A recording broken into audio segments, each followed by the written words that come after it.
ಡಿ.ಕೆ ಶಿವಕುಮಾರ್ಗೆ ರಾಜಕೀಯವಾಗಿ ಜನ್ಮ ಕೊಟ್ಟಿದ್ದು ಎಸ್.ಎಂ. ಕೃಷ್ಣ ಅವರು ಅವರ ಅಳಿಯ ಸಿದ್ಧಾರ್ಥ ಅವರ ಸಾವಿಗೆ ಕಾರಣ ಯಾರು ಅನ್ನೋದು ಕೂಡ ಒಂದು ಅಯ್ಯೋ ಉಚ್ಚಾಸ್ಪತ್ರೆಗೆ ಸೇರ್ಸೋಣ.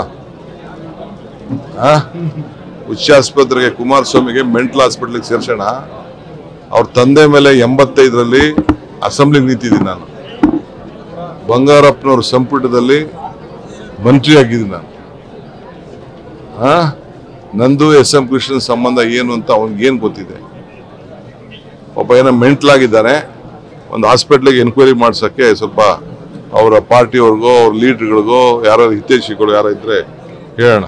ರಾಜಕೀಯಕ್ಕೆ ಬರೋಕ್ಕಿಂತ ಮುಂಚೆ ತಮಗೆ ಆಸ್ತಿ ಇರಲಿಲ್ಲ, ರಾಜಕೀಯಕ್ಕೆ ಬಂದ ಮೇಲೆ ತಮಗೆಲ್ಲ ಆಸ್ತಿ ಬಂದ್ರು. ಅವ್ರ ತಂದೆಯವರು ಇಂಜಿನಿಯರ್ ಆಗಿದ್ರು, ಹಾಗಾಗಿ ನಮ್ಮ ತಂದೆಯವರು ಏನಾಗಿರೋ ಅನ್ನೋ ಪ್ರಶ್ನೆ ನಾನು ಕೇಳ್ತಾರೆ ಸರ್.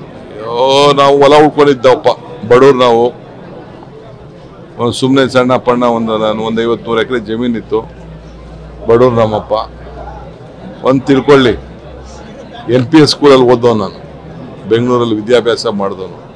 ನನ್ನ ಇತಿಹಾಸ ಅಲ್ಲಿಂದ ಶುರು ಆಗಿದೆ. ಡಿ.ಕೆ ಶಿವಕುಮಾರ್ಗೆ ರಾಜಕೀಯವಾಗಿ ಜನ್ಮ ಕೊಟ್ಟಿದ್ದು ಎಸ್.ಎಂ. ಕೃಷ್ಣ ಅವರು ಅವರ ಅಳಿಯ ಸಿದ್ಧಾರ್ಥ ಅವರ ಸಾವಿಗೆ ಕಾರಣ ಯಾರು ಅನ್ನೋದು ಕೂಡ ಒಂದು ಅಯ್ಯೋ ಉಚ್ಚಾಸ್ಪತ್ರೆಗೆ ಸೇರ್ಸೋಣ. ಉಚ್ಚಾಸ್ಪತ್ರೆಗೆ ಕುಮಾರಸ್ವಾಮಿಗೆ ಮೆಂಟಲ್ ಹಾಸ್ಪಿಟ್ಲಿಗೆ ಸೇರ್ಸೋಣ. ಅವ್ರ ತಂದೆ ಮೇಲೆ 85ರಲ್ಲಿ ಅಸೆಂಬ್ಲಿಗೆ ನಿಂತಿದ್ದೀನಿ ನಾನು.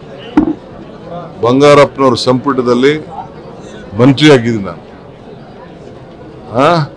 ನಂದು ಎಸ್.ಎಂ. ಕೃಷ್ಣನ್ ಸಂಬಂಧ ಏನು ಅಂತ ಅವನಿಗೇನು ಗೊತ್ತಿದೆ?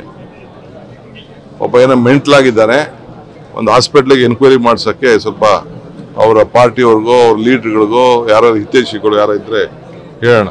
ರಾಜಕೀಯಕ್ಕೆ ಬರೋಕ್ಕಿಂತ ಮುಂಚೆ ತಮಗೆ ಆಸ್ತಿ ಇರಲಿಲ್ಲ, ರಾಜಕೀಯಕ್ಕೆ ಬಂದ ಮೇಲೆ ತಮಗೆಲ್ಲ ಆಸ್ತಿ ಬಂದ್ರು. ಅವ್ರ ತಂದೆಯವರು ಇಂಜಿನಿಯರ್ ಆಗಿದ್ರು, ಹಾಗಾಗಿ ನಮ್ಮ ತಂದೆಯವರು ಏನಾಗಿರೋ ಅನ್ನೋ ಪ್ರಶ್ನೆ ನಾನು ಕೇಳ್ತಾರೆ ಸರ್. ಅಯ್ಯೋ ನಾವು ಹೊಲ ಉಳ್ಕೊಂಡಿದ್ದವಪ್ಪ, ಬಡವ್ರು ನಾವು.